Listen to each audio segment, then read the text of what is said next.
Hi friends, welcome to my channel.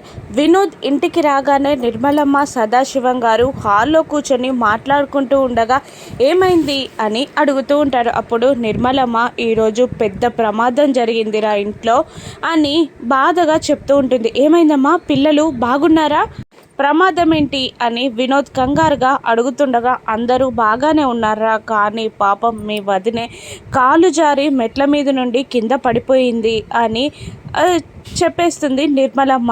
ఇక అవునా అన్నట్టు క్యాజువల్గా తీసుకుంటాడు వినోద్.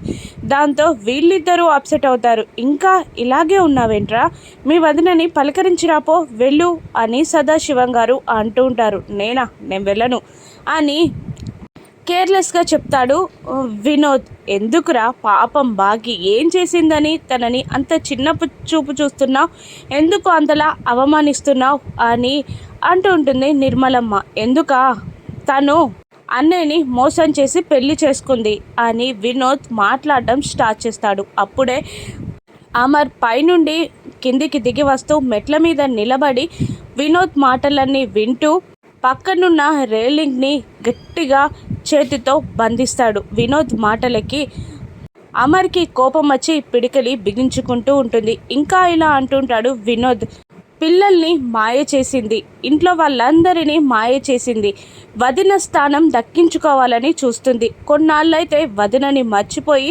అందరూ తన చుట్టూ తిరగాలని కలగని ప్లాన్ చేసి ఇదంతా చేస్తుంది కదా ఆవిడ అని భాగ్యకొచ్చి చాలా నీచంగా మాట్లాడతాడు వినోద్. ఆ మాటలన్నీ విని ఇంకా పిడికిని బిగిస్తూ వినోద్ అని గట్టిగా అరిచి వినోద్ పైన చెయ్యెత్తుతాడు అమర్. దాంతో అమ్మా నాన్న అనామిక ముగ్గురు షాక్ అవుతారు.